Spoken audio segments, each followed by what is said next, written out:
मैं बहुत हैप्पी था कि भैया राइस ब्रान ऑयल और चाय पत्ती सेफडील ने लॉन्च कर दिया। लेकिन फिर धीरे धीरे करके खबर आती ही गई और उससे पता लगा मुझे कि फिर मेरी कन्फ्यूज़न दूर हुई कि यार ये बंदा भला कैसे कर सकता है लोगों का। ये तो फिर बैंड बजा रहा है। पहले आप लोगों को बताकर लूटता था, अब बिना बताए लूटेगा। कैसे, मैं आपको इस वीडियो में बताऊंगा, शॉर्ट में जल्दी जल्दी देखना, ठीक है। अब आप लोगों के घर में ज़्यादातर मुझे पता है सरसों का तेल यूज़ होता होगा। मैंने गूगल पर सर्च किया, सरसों का तेल का प्राइस आप लोगों को पता है, लेकिन फिर भी मैं यहाँ पर दिखाना चाहूँगा। देखो 150 रुपये का भी आ जाता है, 132 रुपये का भी आ जाता है, कहीं कहीं 85 रुपये kg भी सरसों का तेल मिल जाता है, ठीक है। तो 85 रुपये के हिसाब से 150 रुपये बहुत ज़्यादा है, ऐसा समझ लेते हैं हम देखते हैं राइस ब्रान ऑयल के रेट। और राइस ब्रान ऑयल भी 145 रुपये, 199 रुपये, 112 रुपये में भी kg आ जाता है, ठीक है, पाउच में। लेकिन अब आप कहेंगे कि भाई हमारा राइस ब्रान ऑयल जो है वो 14,000 ppm है, उसकी ओरिजिनल वैल्यू 14,000 ppm है, ठीक है, मान लेते हैं। अभी चलते हैं नीचे, यहाँ देखो सफोला का ये जो ऑयल है ये वाला, इसमें देखो क्या लिखा है, 14,000 लिखा हुआ नहीं है, 14,000। आगे दूसरी लाइन में देख लेते हैं ppm ओरिजिनल, ठीक है, लोअर्स कोलेस्ट्रॉल। अब यहाँ पर रेट भी लिखा हुआ है 170 रुपया, ये MRP रेट लिखा हुआ है, ठीक है ना। आप लोगों का MRP रेट आपको पता है 300 रुपये से ऊपर है, प्लस DP प्राइस देखेंगे तो 225 रुपये आपको पड़ रहा है। अब आपने देखा रेट में आपको क्लियर हो गया, आपने क्या सोचना है वो आपको देखना है। अब हम चलते हैं रेट के अलावा कुछ और बातों पर। चलिए अब हम BV पे बात कर लेते हैं। जो आपका राइस ब्रान ऑयल है उसका DP है 225 रुपया, उसके ऊपर BV मिलता है आपको कितना, सिर्फ 25 BV, मात्र 25 BV आपको एक राइस ब्रान ऑयल खरीदने पे मिलता है। अब 25 BV की बात करते हैं, फिर हम चलते हैं आगे।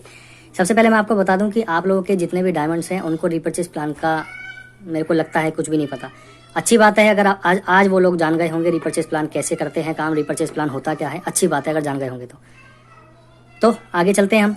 मान लेते हैं आपने एक राइस ब्रान ऑयल अपनी ID पे खरीदा, ठीक है, आपको 225 रुपये का पड़ा, 25 BV आपको मिले उसमें। अब BV क्या होता है, मान लेते हैं आप 10% पे हैं, ठीक है, तो 25 BV का 10% कितना हुआ, इनकम इस पे आती है आपको, इस पे नहीं आती। 25 BV का 10% कितना हुआ, 2.5 रुपया, ठीक है, 2.5 रुपया। अब आप समझो ध्यान से, आपने 225 रुपये का सामान खरीदा, उसकी खरीद पर अगर आप 10% पे हैं तो आपको 2.5 रुपये की इनकम प्राप्त हुई। ये 2.5 रुपये में से भी एडमिन चार्ज प्लस TDS और GST जो भी आप बोल लो उसको, वो सब कट के फिर मिलेगा। 5% एडमिन चार्ज है फिलहाल, पहले तो यही था, 5% TDS चार्ज है फिलहाल, पहले तो यही था, ठीक है, अभी क्या है पता नहीं मुझे। बाकी 2.5 रुपये आपका जो अमाउंट है वो इनकम बनी, उसमें से भी ये कट जाएगा। अब आती है बात आगे। अब 2.5 रुपये तो कंपनी ट्रांसफ़र करती नहीं है, कंपनी शायद 500 रुपये या पता नहीं 100 रुपये जो भी करती हो, मैं तो पहले के हिसाब से बताऊंगा 500 रुपये से नीचे का पे आउट नहीं आता। अब 2.5 रुपये एडमिन चार्ज TDS कट के कितना बच जाएगा, वो कितना कितना गुणा कर करके आपको 500 रुपये करना पड़ेगा, तब जाके आपका पे आउट आएगा। अदरवाइज कंपनी ब्लॉक करके रखेगी, कंपनी के पास ही पड़ा रहेगा। अब कंपनी में पड़ा है कि नहीं वो एक अलग बात है। सबसे पहले आपको ध्यान देना है कि आपने 225 रुपये कंपनी को दिए, कंपनी ने आपको दिए 2.5 रुपये। कंपनी के पास में 2.5 भी नहीं दिए, उसमें भी ये कटे।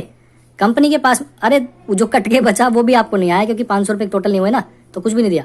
तो आपने कंपनी को पैसा ही दिया है, आपको कुछ नहीं मिला। आप कंपनी को दुकान समझ के पैसा देते हैं, वो भी महंगा, क्योंकि मार्केट में आपको दिखाई दिया मैंने कितना रुपये का मिलता है, ठीक है। तो मैं इसको सुनकर बड़ा अचंभित हुआ कि ये कंपनी ने अच्छा नहीं किया, आप लोगों से आपका ही पैसा छीन लिया। 25 BV हद होती है बिल्कुल किसी भी चीज़ की। चलो कोई बात नहीं, कुछ तो दे ही रहा है, 2.5 रुपये सही, दिखावे के, जेब में ना जाए चाहे, कुछ तो दे ही रहा है। लेकिन मेरे को एक बात और पता लगी कि भाई ये जो टी है और ये जो ऑयल है, ठीक है, ये दोनों ओल्ड ID पे है ही नहीं। क्यों भाई ओल्ड ID पे क्यों नहीं है? अब आप सोचो इस बात को, लोगों का पैसा जो फंसा हुआ है उस पर लोग प्रोडक्ट ना खरीद ले। भैया आप सस्ता तो दे नहीं रहे हो ना, तुम तो मार्केट के हिसाब से तो रेट दे ही नहीं रहे हो, तुम तो MLM का रेट दे रहे हो। तो फिर पुरानी ID पे क्यों नहीं दिया आपने प्रोडक्ट? पुरानी ID पे ना देकर नई ID पे दे रहे हैं, वो भी कहाँ, रीपरचेज में। चलो अब आ जाती बात यहाँ पर, आपने कंपनी को दिए 225 रुपया। अब सोचो इस चीज़ को, कंपनी कहती है कि भैया 12 बोतल लोगे तभी आपको कोरियर होगी, अदरवाइज आप सिंगल ऑफिस से आके ले जा सकते हो। क्यों 12 बोतल में कोरियर क्यों होगी? एक बोतल भेजने का आपके पास प्रावधान नहीं होगा क्या? क्यों नहीं भेजेगी कंपनी? आप सोचो ना इस बात को। कंपनी ने कहा रखा कि भाई 2,000 रुपये इसके माल के हिसाब से माल जाएगा। अब 12 बोतल चूज़ करे बंदा, पहले तो चाय पत्ती भी लेनी होती है उसको, कभी कुछ लेना होता है, टोटल मिला के सामान तो मंगाएगा ना, खाली बोतलों को ही 12 कर दे, तो ये मामला थोड़ा सा अजीब है। दूसरा 12 बोतल के हिसाब से अगर हम इसको काउंट करेंगे ना, 2,200 रुपये का माल हो जाएगा, 2700 रुपये कंपनी को पे किए, कंपनी ने 12 बोतल दी आप लोगों को। ये TDS PDS सब कुछ काट दें तो कहता हूँ यार 2 रुपये कंपनी ने दिए, एक मोटा मोटी लगा लो, कंपनी ने 2 रुपये आपको इनकम दी।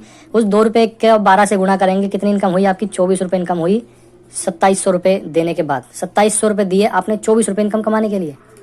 बच्चे को चीज़ भी है ना आज के टाइम पे इससे ज़्यादा मिलती है, टॉफ़ी खा लेता है वो इतने की। क्या कर रहे हैं आप लोग, मेरे को समझ में नहीं आ रहा। चलो दिमाग में मैंने आपके डाला, तो अपने हिसाब से सोचो क्या सोचोगे, क्या करोगे।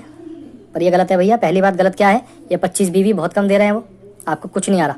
कटने के बाद भी कुछ नहीं मिलेगा, क्योंकि 500 रुपये जब तक नहीं होंगे तब तक आपको पे आउट नहीं किया जाएगा। चलो 500 ना सही 100 भी कहेंगे तो 100 के लिए भी तो कितनी बोतल हो गई पता है आपको? अरे भैया 2 रुपये भी हुआ ना तो 100 के हिसाब से 50 बोतल बिकनी है, तब जाके आपको ये पे आउट जो है वो ट्रांसफ़र होगा। कितना? मात्र 100 रुपया। पता नहीं शायद हिसाब मैंने कम लगा दिया, ज़्यादा होगा जो भी है। तो और दूसरा, ये जो प्रोडक्ट है ये आपका ओल्ड आईडी पे नहीं है। पुराने लोग मर रहे हैं तो वो मरे, नए लोगों की ज़िंदगी बनेगी यहाँ पर। क्या बात है, नए लोग जो बन रहे हैं ना अभी टाइम पे, वो भी कभी ना कभी पुराने होने वाले हैं, इसकी याद रखें वो सब। बचो इससे। नमस्कार। अच्छा एक बात मैं बताना भूल गया कि ये 2.5 रुपया जो है ना, ये तो तब है जब आपकी खुद की आईडी पे रिपर्चेज होगी और आपका 10% लेवल होगा तो आपको ये मिलेगा। ऊपर होगा तो थोड़ा बहुत ऊपर नीचे बढ़ भी जाएगा, लेकिन अगर आपकी डाउनलाइन में किसी की आईडी लगी और आपको सिर्फ 5% ही उसका लेवल आए, मतलब डिफरेंशियल इनकम आए 5%, तो 2.5 रुपये का आधा कर देना आप, फिर उसमें से एडमिन चार्ज और TDS काटना।